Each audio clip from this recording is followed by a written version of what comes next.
قرب عليا وخد 3-4 حاجات، خد قلبي مني خد عقلي بالساعات،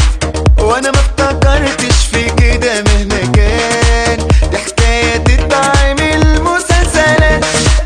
احساس كده قالوا بيعمل معجزات، خلاني اجمع واسمع معلومات، ده قمر يجنن وعامل لي قلبان، وده اللي من زمان نفسي ابقى جنبه، واللي هتقرب مجنون عشان نفسي ابقى جنبه، واللي راضي راضي اموت كمان بس ابقى جنبه،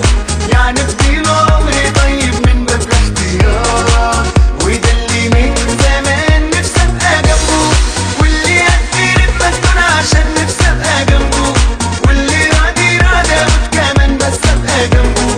ما تقولوا له خدها من قصرها من سكات من سكات.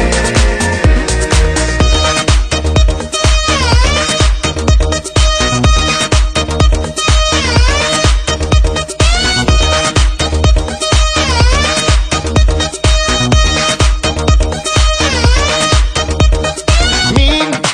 يعمل كده إلا ناس قليلين، كأنه جنبي وحبيبي من سنين،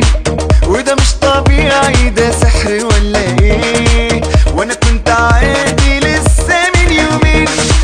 ما بقتش بحلم وخلاص ما بقاش خيال،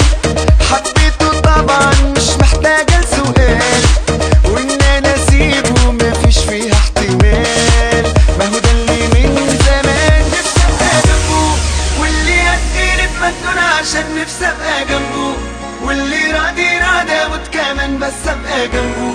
يعني اديله عمري طيب من باب الاحتياط.